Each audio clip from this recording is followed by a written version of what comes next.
Bueno, y seguimos conversando. Les digo y les cuento, porque esto tiene mucho que ver con la anécdota particular que voy a hacer en grabación aparte, contando la historia de Julio Jaramillo en Uruguay. Una de mis tías, Teresa Arboleda, era madre de un artista ecuatoriano que lo conocieron ustedes como Cayo Canata. Mi padre había cultivado esas amistades y por allí tenía siempre la fotografía de mi primo Cayo Canata, mi primo Andrés Alberto Alarcón Arboleda. Mi padre fue una persona muy particular, fue pintor de brocha gorda, pintor de brocha fina, fue escultor, fue cantante, fue artista de todo lo que quieran hacer, se rodeó de gente muy importante, su taller era el lugar de reunión de cantidad de gente que pasaba o que venía. Allí conocí guitarristas, boxeadores, artistas, cantantes, cantantes de ópera, una cantidad de gente tan importante. Mi padre había cultivado esas amistades. En un momento determinado empezamos a escuchar por la radio que se difundía la música del Ecuador. La música del Ecuador para nosotros es una música muy triste, muy melancólica, escuchando San Juanitos, escuchando pasillos que ya nos habían venido grabados en la voz de Carlos Gardel, Mis Flores Negras, cosas muy, muy bonitas, pero que en el caso de mi padre se volvían muy tristes. Él se ponía en un rincón de su taller, allí se sentaba y yo veía correr las lágrimas, porque lógicamente esas cosas uno las recuerda y se guardan en su memoria. De esa manera yo les estoy llegando a un momento en el cual yo tendría unos 15 años más o menos, en el momento que empiezo a sentir por la radio una voz magnífica, una voz increíble, que se empezó a adueñar del gusto de la gente de aquí, de este Montevideo, que en aquella época era muy provinciano, muy humilde, gente que le gustaba las cosas que se decían. Y por allí había alguien que prometía algo que era tan sensible para cumplir como un juramento. Así fue que alguna vez escuché nuestro juramento en la voz de Julio Jaramillo. Estamos parados allí entonces en un momento en el que en estas radios de la ciudad de Montevideo se empieza a hacer muy popular la voz de Julio Jaramillo.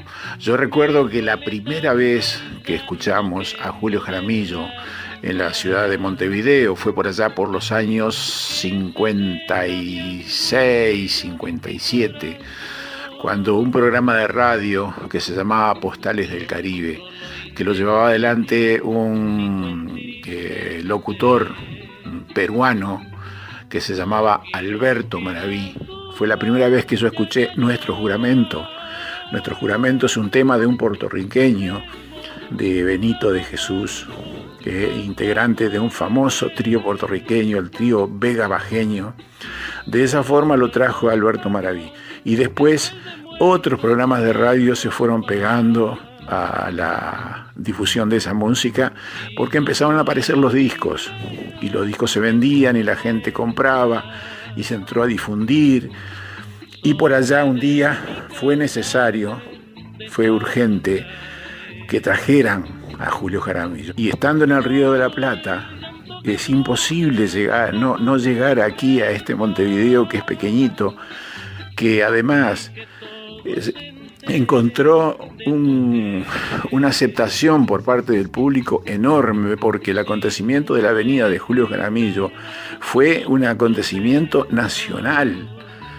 Yo ya conté de que nosotros aquí en Uruguay somos muy poca gente, pero que esto era la llegada de uno de los músicos más importantes que puedan haber en el presente.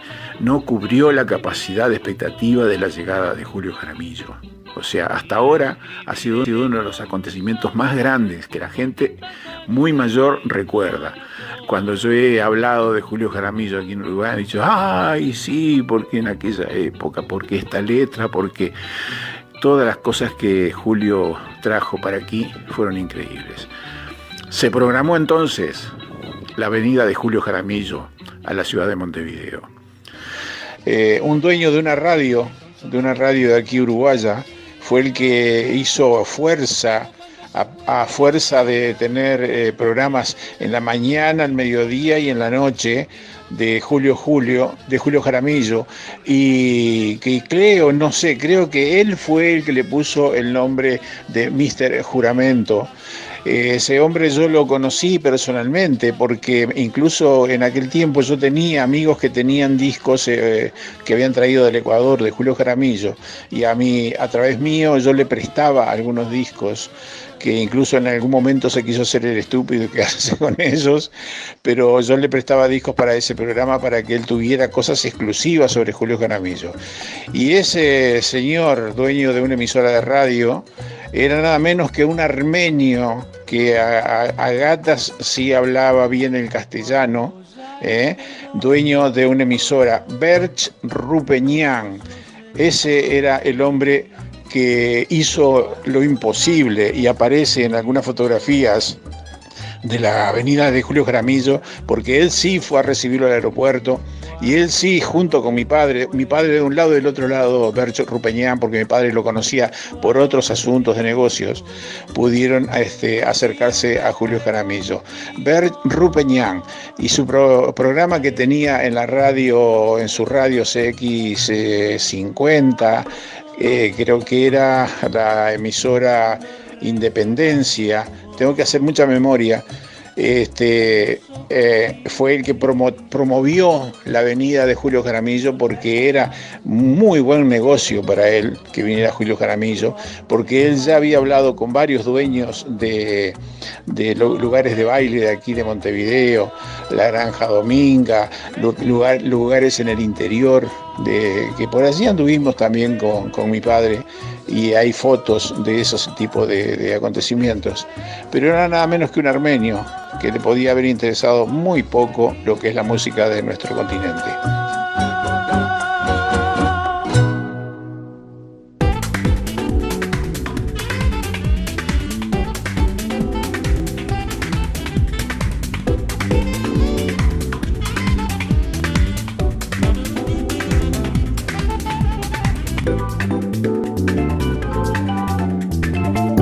Visita nuestra página web www.grupoculturaljj.org.